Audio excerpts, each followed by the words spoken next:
le préfet, Monsieur le sous-préfet, Madame la députée européenne, Mesdames et Messieurs les élus nationaux, Monsieur le représentant du président du Conseil régional, Monsieur le représentant du président du Conseil départemental, Mesdames et Messieurs, mes chers collègues, Mesdames et Messieurs, je m'arrête là parce que ça oublierait quelqu'un et j'aurai des remarques défavorables tout à l'heure.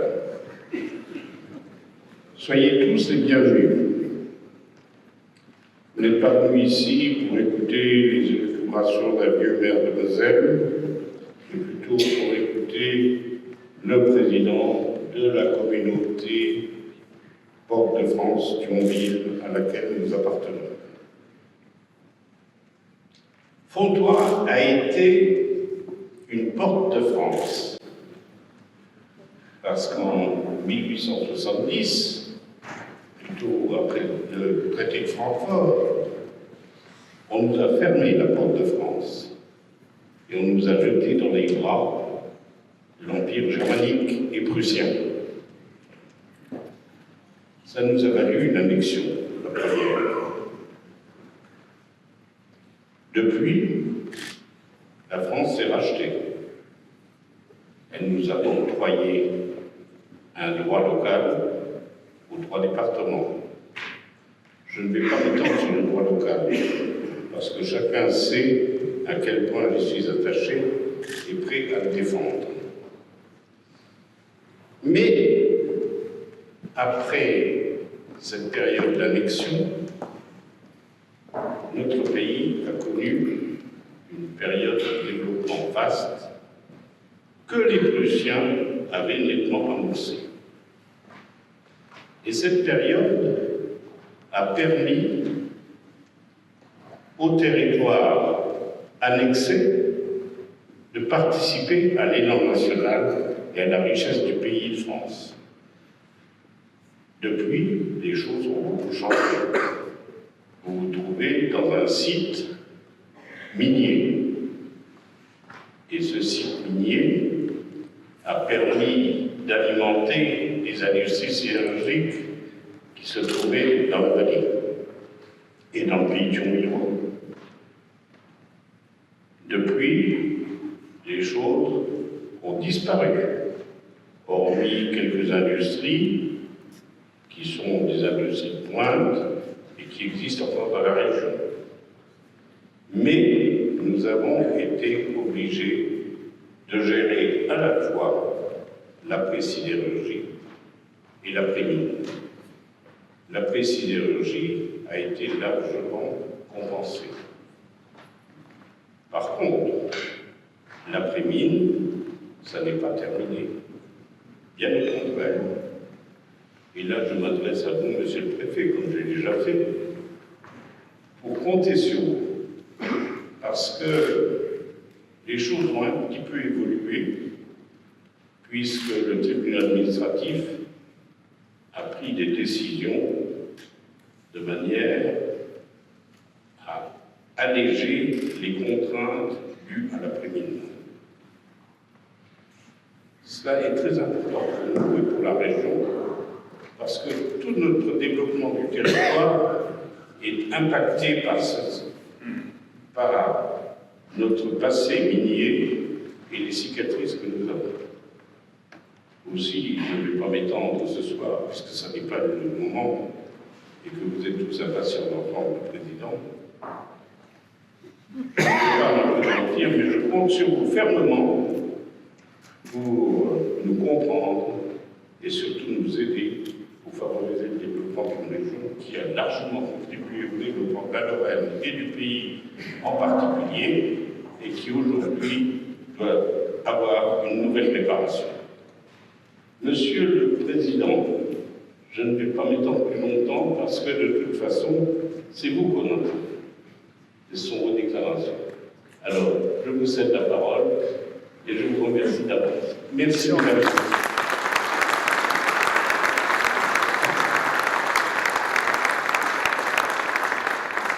Monsieur le Préfet, Monsieur le sous-préfet, Madame la députée européenne, Monsieur le député, Monsieur le conseiller régional représentant le président Rotner, Jacques-Yves Gott, Mesdames et Messieurs les conseillers régionaux, Mesdames et Messieurs les vice-présidents et conseillers départementaux, Mesdames et Messieurs les présidents de communautés d'agglomération et communautés de communes, Monsieur le maire de Fontoy, Monsieur le président des maires de l'arrondissement de Thionville, cher Philippe Greiner, Mesdames et Messieurs les maires, Madame la représentante du maire de Metz, Madame Riblet, Madame la représentante du président de Metz Métropole, Madame Agabemon, Mesdames et Messieurs les vice-présidents et conseillers communautaires de la CA Porte-de-France-Thionville, Mesdames et Messieurs les élus municipaux, Mesdames et Messieurs les élus, Monsieur le représentant du 40e régiment de transmission, commissaire,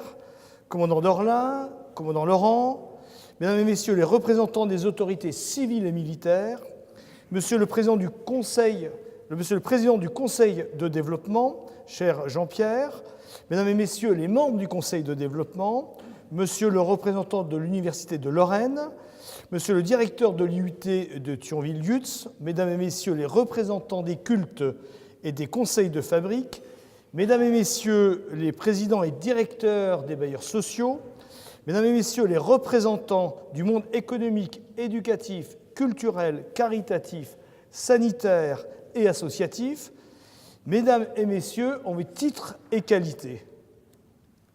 Je remercie Henri Boguet, qui pour moi est bien sûr un confrère, mais aussi un grand frère, et qui m'a toujours conseillé, et lorsque j'ai pris la présidence de cette agglomération, toujours accueilli avec beaucoup de bienveillance, de courtoisie et de respect. Merci Henri, je pense qu'on peut t'applaudir puisque tu es quasiment le des plus anciens maires du coin. Merci Henri, et merci pour tout ce que tu nous as donné. Nous avons vécu une année contrastée, faite d'émotions et de joie avec la victoire des Bleus, la commémoration du centenaire de la guerre 14-18.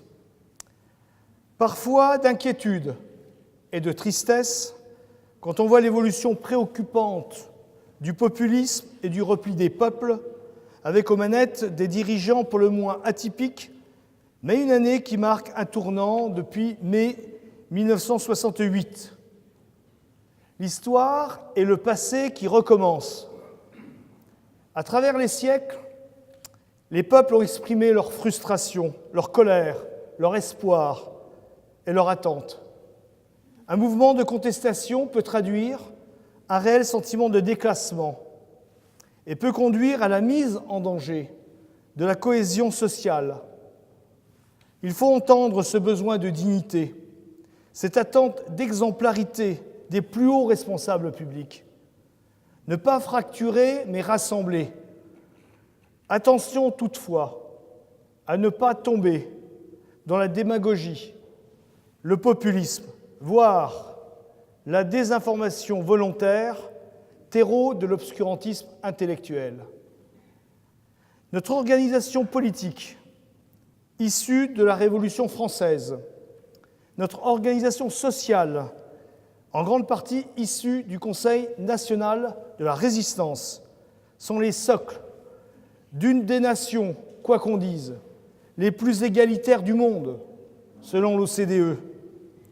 L'écart moyen entre les 20% de Français les plus aisés et les 20% de Français les plus pauvres est de 8,5. Mais après redistribution de l'impôt des 20% des Français les plus riches, l'écart se réduit à 3,5, avec une augmentation de 72% du niveau de vie des plus pauvres et une baisse de 20% du niveau de vie des plus riches. Alors oui, au dialogue, et j'ai exprimé ma disponibilité pour participer au grand débat national qui se tiendra d'ailleurs le 18 février à Thionville.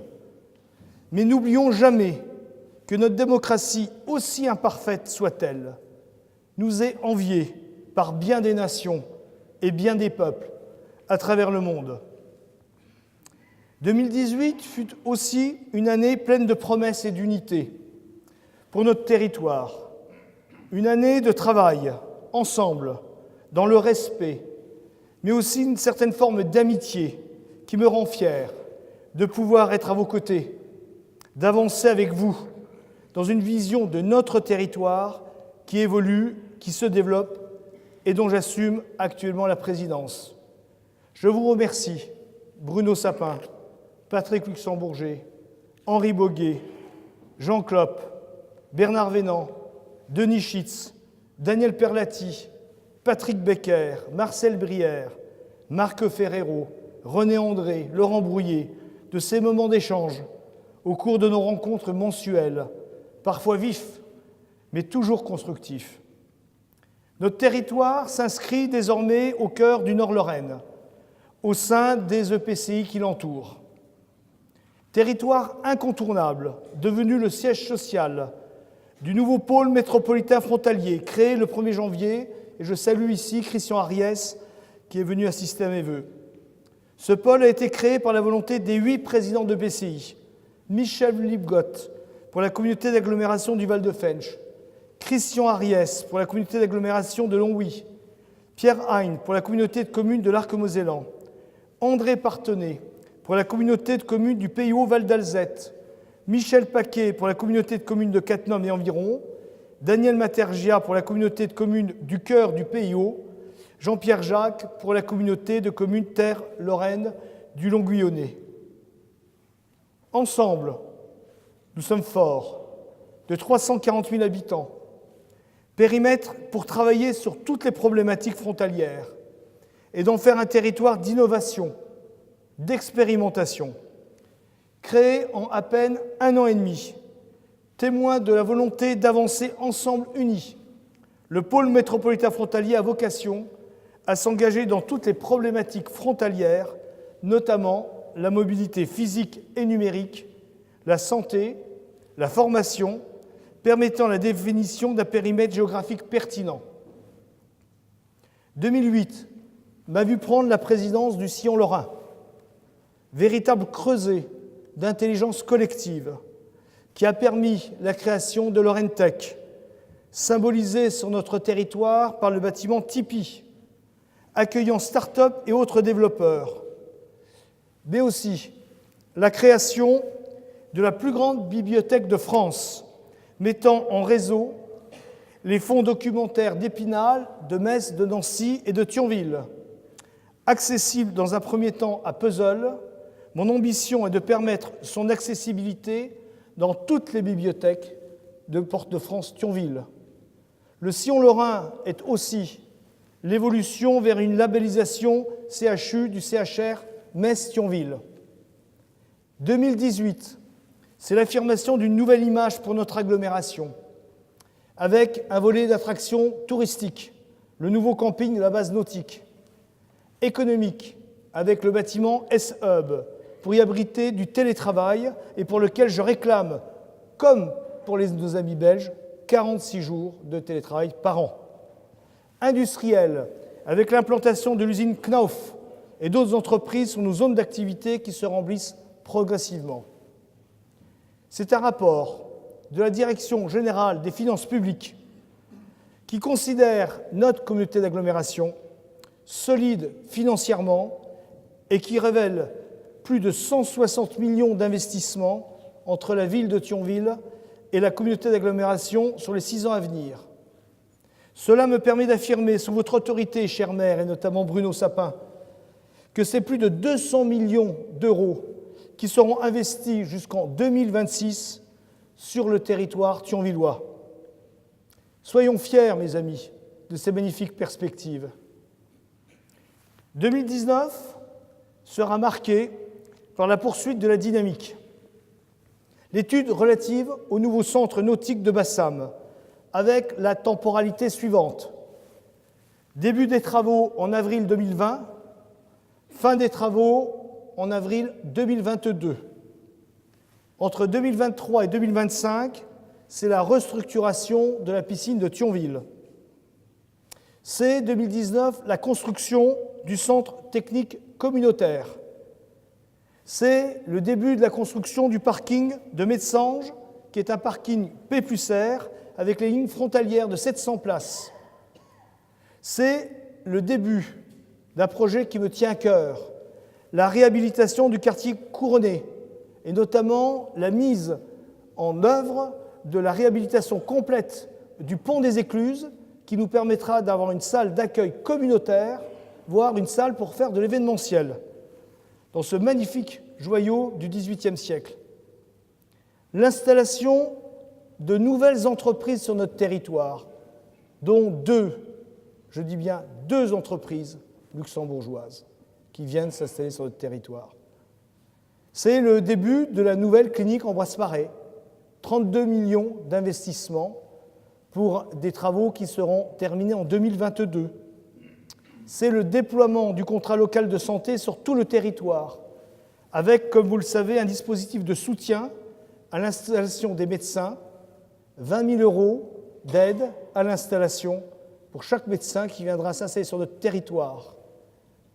La proposition de construction d'une salle multifonctionnelle sur le plateau, avec accord sur la localisation entre les maires de Fontoy, Avenges, Angevillers, Lombrange et Rochonvillers.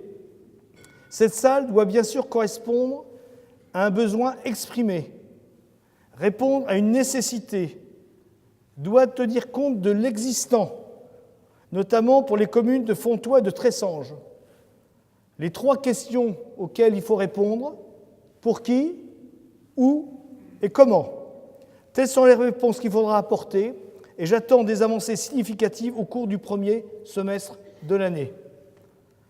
L'engagement d'une démarche de démocratie participative, avec l'intégration de la plateforme Flucity, plateforme de participation citoyenne qui permet à nos concitoyens de participer à la vie communautaire, de résoudre à des consultations et de suggérer des idées. Nous avons ouvert cette plateforme à Thionville il y a 4 jours, et c'est tous les jours des propositions qui arrivent sur cette plateforme. C'est un enjeu important pour nos collectivités, au regard notamment de l'actualité, qui traduit le souhait des habitants de participer plus intimement à la vie publique. 2019, c'est aussi des hommes et des femmes, une communauté d'agglomération qui s'agrandit, avec la prise de compétence de la petite enfance et la gestion de la piscine de Thionville.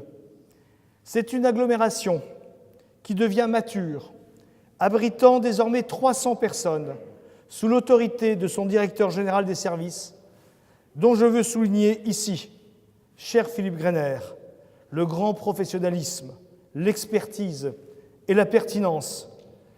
Merci Philippe, merci à toi et à vous tous, directeurs généraux adjoints, directeurs de service, chefs de service et agents.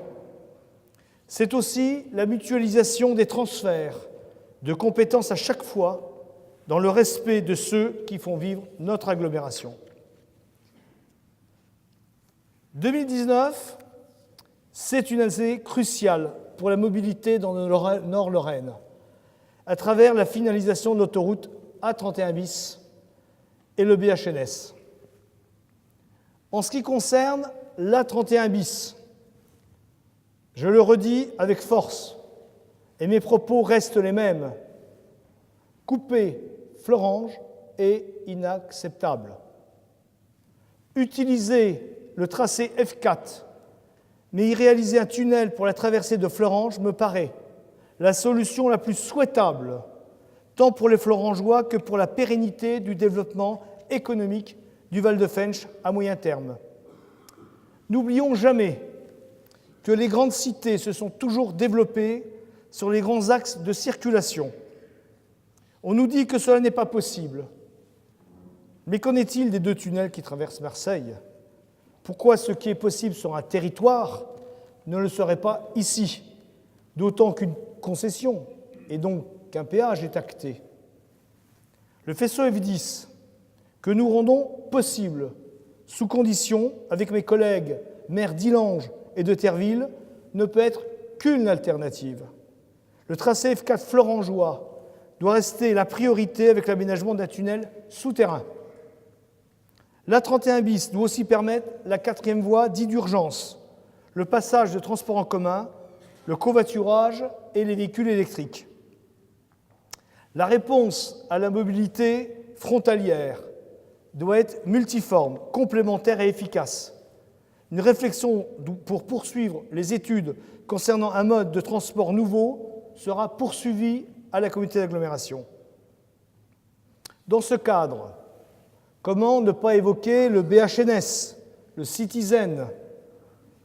C'est une nécessité, et je le dis, absolue pour notre territoire, répondant à une structuration de notre aire urbaine Thionville-Fensch, répondant à notre volonté d'optimiser nos déplacements. Je rappelle qu'en 2025, c'est le doublement du cadencement des trains qui est annoncé, faisant passer le nombre de voyageurs en gare de Thionville de 9 000 à 15 000. Certains estiment le projet très coûteux. Je rappelle à cela que plus de 30 millions d'euros sont consacrés à la construction d'un nouveau dépôt Transfensch, l'actuel ne répondant plus aux exigences des standards actuels. D'autres considèrent que l'investissement est surtout centré sur Thionville. Je rappelle à cela que la gare n'accueille pas uniquement des Thionvillois et que la plupart de ceux qui la fréquentent viennent de tout le territoire thionvillois. Ce BHNS, ce bus à haut niveau de service, est une réponse complémentaire aux problèmes de mobilité transfrontalière. Le sujet épineux est bien sûr la Transfensch et sa capacité à évoluer. Il est indispensable que la société se réforme en profondeur. Le SMITU devra prendre ses responsabilités dans les mois à venir. N'est-ce pas, Roger ? Enfin, avant de partager ensemble un moment de convivialité, comment ne pas évoquer l'avenir, notre avenir ? Mon implication auprès de vous tous, chers amis, est totale. Mon engagement, empreint d'humanisme, de détermination sans faille, est inébranlable. Depuis 10 ans, je me suis engagé dans la vie politique alors que rien ne me prédestinait à ce parcours. J'ai beaucoup appris, beaucoup réfléchi à l'avenir de notre territoire. Le pôle métropolitain frontalier est un moyen de pouvoir apparaître, de faire, de créer. Ce pôle métropolitain frontalier ne pourra être pleinement efficace sans une communauté d'agglomération forte, rassemblée, visible. Notre périmètre géographique doit évoluer. La mobilité, et en particulier les transports en commun, la gestion de l'eau, l'offre culturelle et sportive, la politique de la ville, l'offre sanitaire, le développement économique, tout ceci doit désormais s'envisager à l'échelle d'une grande communauté d'agglomération, réunissant le Val-de-Fensch et Port-de-France. Conformément à nos entretiens, chère mère, aucune initiative n'a été prise pour le moment. Aucune. Avant cela, il faut avancer sereinement, rassurer, dépasser les clivages politiques pour arriver à une vision du territoire pour le bien de nos concitoyens. Au feu les a priori, les faux-semblants, les paroles de circonstance, le reniement. Je veux vous proposer pour les 3 années à venir un avenir commun, fait de respect, mais surtout d'efficacité pour notre territoire. Ce territoire a subi la désindustrialisation, le morcellement et les guerres politiques. Faisons du passé un gage d'avenir. Nous avons déjà mis en place des outils communs qui vont permettre de faire aboutir des projets tels que l'abattoir, tel qu'un centre de tri porté par le Cidélon, et je salue son président. Ces 2 projets pouvant trouver une place sur Europort, mon cher Jean-Charles, que nous portons au niveau Nord-Mosellan. J'ai fait un rêve, une grande agglomération de Thionville, qui soit le phare du Nord-Lorraine, une agglomération attractive, humaniste, dynamique, enviée de tous pour l'image de modernité, une agglomération qui se développe parce qu'elle attire, portée par ses habitants et par la fierté d'y vivre. Je vous présente à toutes et à tous mes vœux pour l'année à venir. Une année pétillante, harmonieuse, sereine, à partager avec ceux et celles que vous aimez. Une année qui vous protège de la maladie, Enfin, une année constructive, ouverte aux autres, une année qui me verra à vos côtés, à votre écoute, et ceci pour moi est un bonheur et un honneur. Et là je terminerai, vous me permettrez, Monsieur le Préfet, d'y voir aucune malice, mais de faire un salut à deux personnes ici que j'affectionne, le sous-préfet Bonnet, et je ne sais pas si Patrick Luxembourger est là, mais ils ont instauré Audiard comme étant la règle d'or philosophique désormais de notre communauté d'agglomération. Et je me permettrai, n'y voyez aucune malice, une citation d'Audiard, parce que c'est vrai que depuis que vous m'avez fait replonger dans Audiard, il y a de quoi se régaler des meilleurs mots. Et Audiard disait, et n'y voyez, je dis bien, aucune malice à vous tous ici, on est gouverné par des lascars qui fixent le prix de la betterave, mais qui ne savent pas faire pousser des radis. Voilà, je vous remercie.